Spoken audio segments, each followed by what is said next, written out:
Hi, everyone, and welcome into another episode of Joshing Around Milwaukee. As always, my name is Josh Albrecht, and with me is... Hey, it's me, Josh Albrecht. That's right, Josh Albrecht and Josh Albrecht, here to tell you about all the wonderful things in our city of Milwaukee. And we're very, very excited today to welcome our guest, Chris Wiken from the Packing House. Chris, thanks so much for being here. Thank you. I appreciate it. Thanks for having me today, Josh and Josh. Yes, excited to have you in the studio. And we sometimes we like to joke that maybe you should change your name to Josh. If it's, a little bit of peer pressure? I've never been around two Joshes, I don't believe, before, but to have two Joshes, both named Josh Albrecht, the odds have got to be staggering. Yes. The odd, as much as you naming a dish after us at the Packing House, that's the odds. Wink, wink, nudge, nudge. Although now I think, I don't know, I might have to. There we go. Yeah. After we're off, maybe we can discuss what exactly that would look like. Yeah, but it'll be secret menu. It would take 2 hours for us to decide, between the two of us. Yes. Which, I hate that. No, we can't have that on it. Oh, no. Josh, it's always my favorite when we have guests on that we can talk about food. Yes. Okay, Yes. and Packing House is legendary. You guys are, it's amazing. The story, the atmosphere, and the food itself is fantastic. So I'm very, very excited to get into it all. But let's kind of start and talk about the history of the Packing House and Chris, how you kind of came to be in this position, because I think it's an interesting story. Yeah, thanks. Well, my mom and dad opened the Packing House in 1974. Really did not have any restaurant experience whatsoever. My dad was a police officer and a deputy sheriff before that, sold cars. My mom worked at American Motors. And, I think they just got to the point where they really wanted to do something different with their life. That building became available. Before that, it was Dutch's Sukiyaki House. So you can still see a little bit of that there today. If you walk into our lounge, it still has a kind of a pagoda ceiling, which is where all the hibachi grills used to be on the second floor. So they bought that in 1974, and we started off a lot smaller than we are today. We've had a couple remodels and expansions over the years. We had 3 restaurants at one point, one on the north side, one in Racine. And, I was 4 at that time. So my mom loves to tell the story that we would go in to clean, and she'd throw Sesame Street on the TV, and I'd fall asleep on the bar ledge and watching Sesame Street. So I've been a part of it for all 51 of our years. We celebrated our 50th last year, which was huge. And we've kind of evolved with the city, and our menu has changed over the years. But we really do what we do, and I think we do it really well. A big part of that is our staff, which, many of them have been with us for over 40 years of those 51. Wow. That's amazing. And that really contributes to what we do. Our chef, Bob St. Louis, started with us when he was 14. He's now been with us for 41 years. Actually, 45 years this year. He could probably literally do things with his eyes closed by now. And I think I've seen him do that, to be honest with you. And I don't know what we're going to do when he decides to finally hang up the chef's apron, but not let him. Yeah. Believe me, I have conversations with his wife to that effect often. You cannot let Bob go. We really need him. We've been around a long time, and I think the fact that we have and that we continue to provide what we provide at the level that we provide it, the service, the food, the atmosphere, all that stuff, why try to fix something that ain't broken? So we keep doing what we do, they call us, I hear all the time, well, you're iconic, you're an institution, and I will take those and I'll take them as compliments. We're just fortunate to be here. Yeah, I love, the idea of, you as a 4-year-old watching Sesame Street, hanging out. I'm sure your personal tastes of the food, the menu, your likes and dislikes of the menu growing up probably evolved kind of heavily. Oh yeah. What was the first thing that hooked you? Maybe do you remember? Oh, I can tell you that the prime rib was it from when I was just even a little kid, and we still do prime rib 3 days a week. We do our fish fry, of course, on Fridays. Heavy on the steak side of the menu, but yeah, I have the prime rib probably once a week still, just because I love it so much. Do people give you weird looks when you say, I've been eating this since I was 4. Yeah, it's got to be good, right? Yeah, it's gotta 4. be good. Wow. Really? Okay. Yeah. So that really still remains my favorite. And we've gone through a couple different incarnations of the menu over the years to kind of fit changing tastes and changing needs. And but there are kind of that core menu that just has been with us for that entire time. Yeah. I always was, reading your story and learning this. I was curious.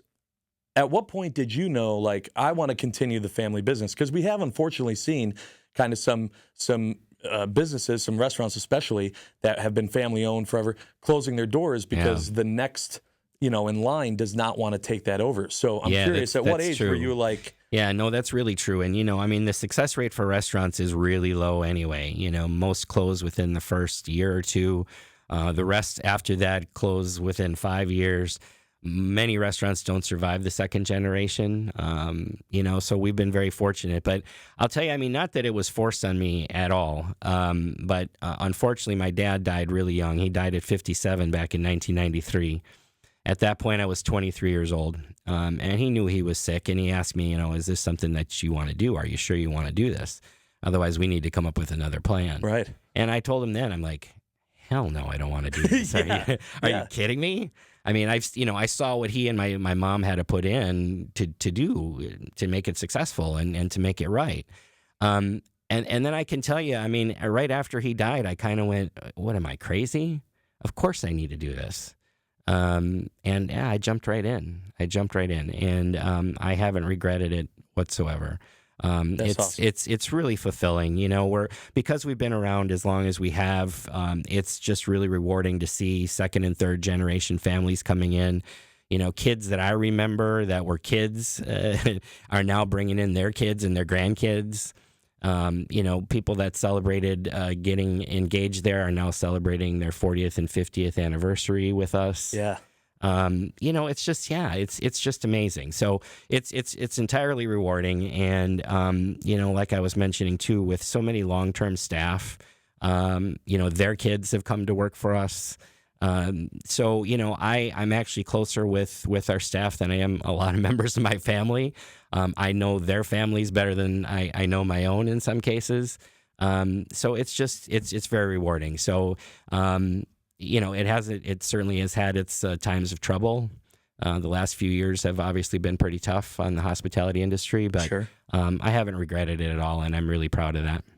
Yeah, that's awesome, and I think that it's so important to, for everyone to recognize and realize that businesses that have been in business for a long time doesn't mean that they're going to be forever. And so, just continue to support them. Yeah. And continue that lineage, because traditions are cool and they're important. Yeah, and Milwaukee is really well known for that. But like what you said earlier, Josh, is there's been so many of those family-owned places that have kind of gone by the wayside after the second, even third or fourth generation. I can think of several off the top of my head. Yeah. The Carl Rosches and the John Ernsts and places like that just aren't with us anymore, that were just their institutions as well. Yeah. Well, I'm glad that you guys are still with us, and you guys have an amazing menu and a lot of things to do, and we are going to discuss all of them when we come back on Joshing Around Milwaukee. Stay tuned. Welcome back, everyone, to Joshing Around Milwaukee. We're having a great time with Chris Wiken from The Packing House. I want to let you know, though, when it comes to sports betting, scrolling through an app is fine and all, but it just isn't the real thing. It's missing that edge, that exhilaration of live action. There's really only one place to get that, and that is the Potawatomi Sportsbook. The state-of-the-art space features a full bar, food menu, seating for over 200, dozens of kiosks, and over a 2,000-square-foot video wall, and more. Potawatomi Sportsbook, bet above the rest. Yeah, fantastic. We've been talking with Chris Wiken from The Packing House, a great South Side staple by the airport for those who venture onto the South Side of Milwaukee. And Chris, we were talking about generational restaurants and those who are carried down by generation. You're second generation of The Packing House. You've got a few children as well. Are they interested in taking it to Generation 3? You know, I always thought that they wouldn't be, for the same reasons I wasn't way back when. You know, they see what work is involved and how much time it takes and the stress that's involved with it and all that kind of stuff. And you know, anybody in the hospitality industry kind of lives an opposite life, right? When the general public is off, we're on.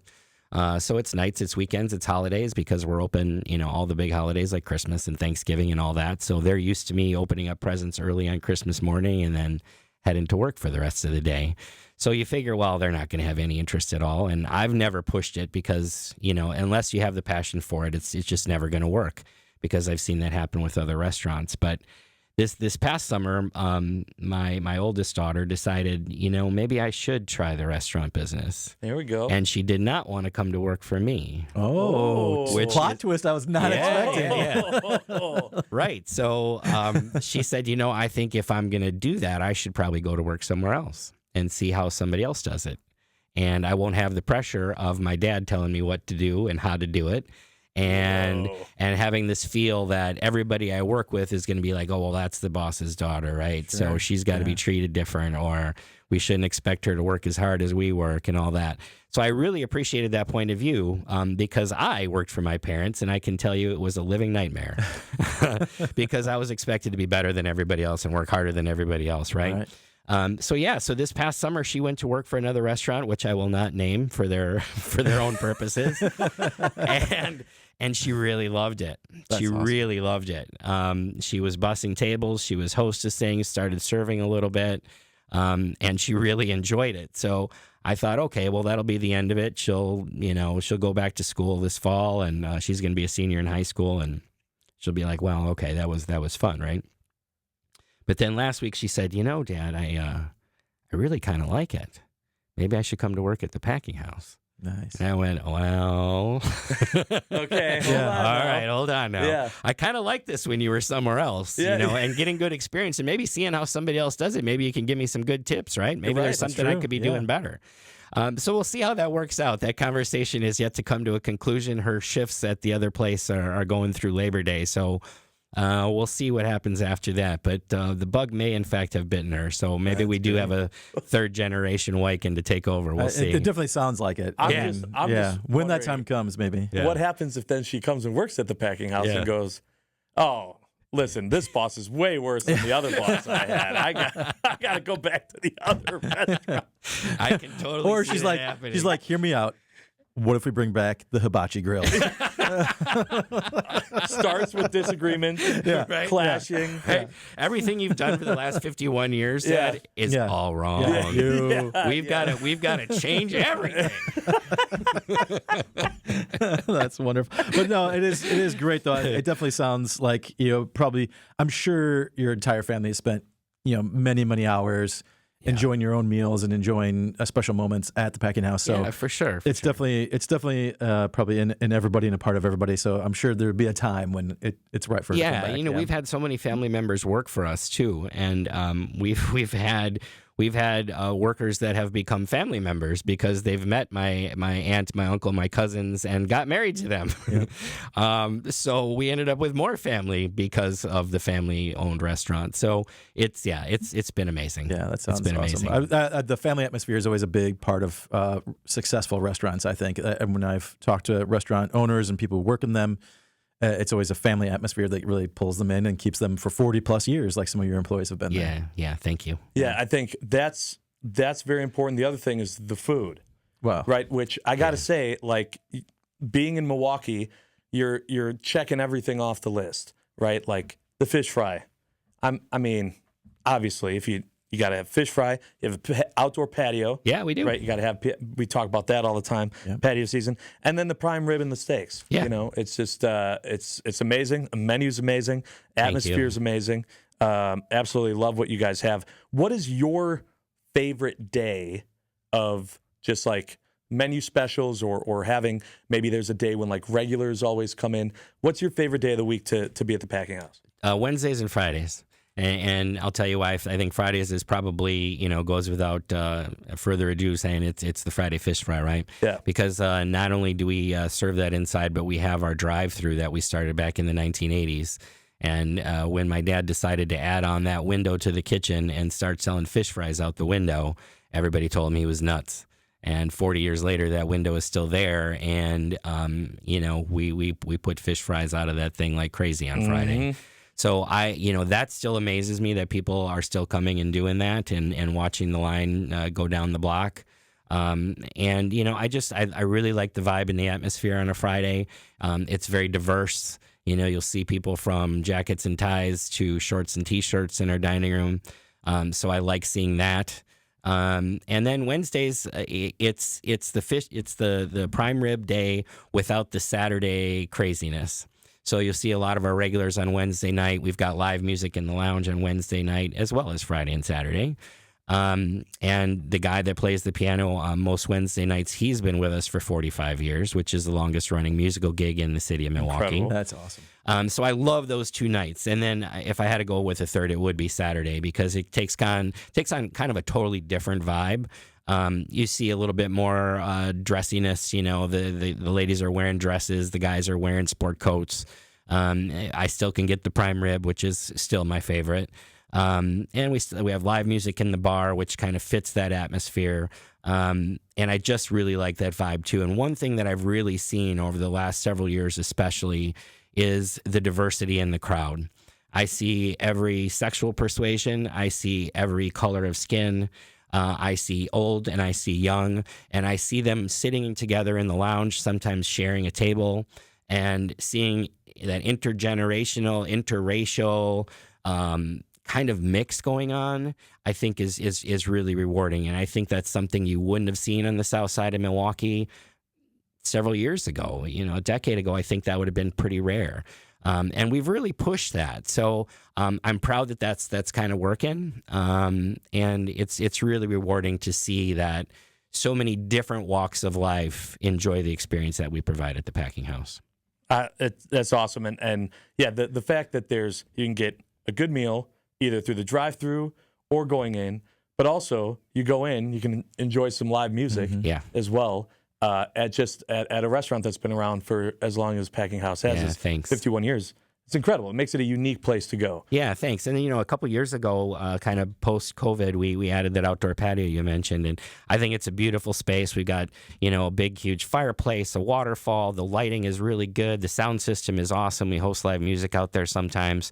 We rent it out for bachelorette parties and rehearsal dinners, and it's got a retractable roof, so on a nice evening we can open it up. You can see the stars, watch the airplanes at the airport, and that's really kind of added a whole different vibe to our place as well, because I think a lot of people would think supper club and patio don't really mix. We've found a way to do it, and that's really cool too. I think the retractable roof is. I remember when I first saw the patio, I was like, "What? That's pretty rare." Yeah, that a restaurant has a retractable roof. Yeah, and that was kind of one of my requirements when I wanted to build it. I just thought they would really kind of set us apart. And like you said earlier too, Josh, we have such a short window in the summer. We want to spend as much time as possible outside, right? Because we're indoors for a good 9 months. So that 90 days between Memorial Day and Labor Day, we want to just soak up as much of that as possible. So, yeah, I thought, you could do the umbrellas on the tables and, it's just a common look. But this whole thing with, watching the roof open on a really nice summer evening it's just fantastic. Yeah. Yeah. And being next to the airport, I mean, being able to see the planes is probably a little special to you, too, right? It is. You can pilot, right? It is. You know how to fly a plane. I grew up, obviously, at the restaurant, right? And I watched planes take off and land all of my life. And so when I got old enough, my dad knew the owner of the flight school across the street who was a really good customer, and I started taking flying lessons. And so I really enjoyed doing that. And I even left the restaurant for a while, and I was actually a commercial airline pilot for about 12 years and became a captain. And that's actually where I met my wife. She was a flight attendant. So yeah. Have you ever had to do a delivery by plane? A delivery by plane? Ooh. That's next level service. That's right. Yeah. I like that idea. Yeah. I like that idea. I might have to work on Maybe there's that. a snowbird living down in Florida who loves a Packing House, and you're like, I got you. On our way. I got you. Don't worry about it. Friday night fish fry. Yeah, that fish we got fry. it. Saturday morning fish fry for you. It'll be there. It'd be better. No, it'd be better to fly west though, because then you get the so you don't have to leave as early then if you fly west. That's a good point. That's true. Then you'll make it there. And I'm proud of that fish fry. I don't know how well it would hold up. It might not. No, it would be delicious. It would be just fine. Not worried about that. All right, we're having a lot of fun here with Chris. We have more to talk about with the Packing House when we come back on Joshing Around Milwaukee. Stay tuned. Welcome back, everyone, to Joshing Around Milwaukee. We're having a great time talking with Chris Wiken from the Packing House.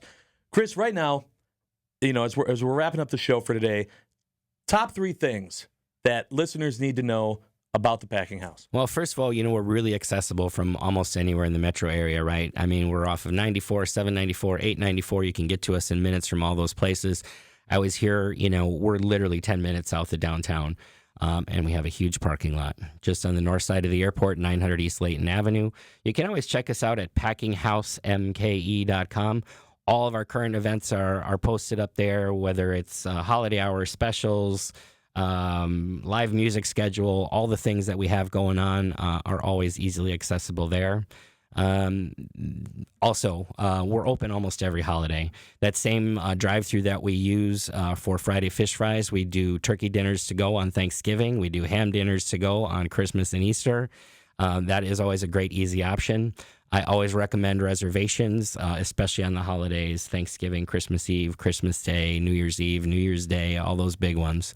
And third is, we've been around a long time, but that doesn't mean that we're kind of worn out or old. We keep the place looking really good. We're always kind of touching it up, making sure that we have that same kind of old school supper club vibe, but also something that's kind of fresh and still new.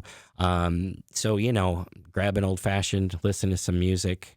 Have some prime rib, have a fish fry, sit out on the patio on a beautiful day. Just come and see us. We'd love to have you. Awesome. Yeah, and then who knows? Maybe Hibachi Grill's coming soon. You never know. There are generations around the corner. Yeah, and I can tell you my 17-year-old daughter would totally be for the Hibachi Grill. She loves that stuff. We'll see what happens. Maybe we'll have the whole family back. That's right. Next time, talk about the updates. Thanks. Hi, everyone. Thanks for joining us on Joshing Around Milwaukee. If you're hearing this or seeing this segment, it's because you're doing so on Visit Milwaukee's social media channels, and, of course, we do appreciate that. We're having fun with Chris Wiken of the Packing House. And, Chris, this is the time. The pressure's on. Yeah. Josh asks his question. Josh, take it away. All right. So we love to say Milwaukee's got a ton of things going on for it right now. We call it Fresh City Vibes. What's giving you Fresh City vibes right now? Well, what I love is, we're known as the city of festivals, right? I really love our festivals. I love our ethnic festivals. I tried to get to almost every single one. I love them. I think, we should probably appreciate them a little bit more. We pack so much into summer in Milwaukee, like we were talking about earlier. There is so much to do. But I love the festivals. I love checking out new restaurants. We're always getting new restaurants coming in. But then, again, I always give a nod to kind of the old standbys that have been around a while, because being one of those kind of folks, I like to support my folks that have been doing it for a long time. So I love the new places, but don't forget about the old places, too, because we need that business as well. And the lakefront, to me, is always just, I think it's one of the best parts of the city. I don't care where you are, from South Shore Park to Veterans Park. It's just gorgeous. And the new South Shore Park beach, if you've been hearing about that. Oh, yeah. If you've gotten a chance to see it yet, it is absolutely gorgeous what they did with that to make it cleaner, safer. It's beautiful. That is something definitely new that's happening in the city. I think their grand opening is coming up really soon. So definitely check that out. And that's near and dear to my heart because I grew up on that side of town. So. Oh, yeah. Yeah, no, the great addition to the lakefront for sure. And I'm glad you called out City of Festivals because, it's always festival season in Milwaukee all year long. I do have a couple of last second questions for you relating to the Packing House. Sure. One, I'm holding, for those watching, I'm holding up the Packing House logo. I absolutely love the logo. Yeah. Where'd it come from? My dad was really artistic. He grew up in a really artistic family, and he designed that by hand. And he just literally sketched that out right before our opening. Awesome. And I've been told by many people, just like you, I just love that logo. It's classic. It looks like the 70s, and We had a family member at one point that was kind of helping us run things, and he said, "Oh, we got to change it. It's out. It's old. It's outdated." I'm like, "Are you kidding me? That is iconic. Yeah. It is absolutely iconic." And I'm just really proud of it because my dad literally designed that by hand, and we've been using it for 51 years. So I'm not going to change a thing. No, it's perfection. Yeah, it really is. It definitely harkens back to the opening days of 1974. Yeah, but there's a timelessness to it, and I've always loved it. I always think it's marvelous. So I love that it's a family connection. But going along with it, why the packing house? Well, there's a couple different stories about that. My parents always told me growing up that I asked them, are we going to pack them in at the new restaurant? And if you know our side of town, we're near Cudahy and all the meat packing plants, at least that used to line Layton and Packard and that industrial area back there. It was huge for meat packing. The Cudahy Packers are known as the Cudahy Packers, right? There was Patrick Cudahy, many different meat packing plants. So, they just really kind of tied that all in together and said, well, the packing house, it's a perfect fit. Whether or not I had anything to do with it, I don't know. I was very young. You were 4. You were 4. I was 4, but I will certainly take full credit for it if given the opportunity. Yeah. But I think just the connection to the Cudahy meat packing plants and my dad wanting to focus on steaks and kind of a classic, meat-centered menu, it just fit perfectly. Yeah, love it. I love the whole story. I'm sure it was a little bit of both. I'm sure it was too. I kind of love that. Up for interpretation. You know? It's nothing's set in stone. That's one of the things about it too, about it being generational. It's you can make the story. Well, this is what I was told. Yeah. Well, there's fables and fairy tales that go along with that, right? Yeah, exactly. Very, very cool. Well, thank you again, Chris, so much for joining us. And as I mentioned before, we can't wait to get to the packing house soon. Come and see me. We look forward to having you. Awesome. Fantastic. And thank you so much for joining us on this episode of Joshing Around Milwaukee. Make sure to like, subscribe, and all that fun stuff to all Visit Milwaukee's social channels. We do appreciate it. And we will, of course, see you next time.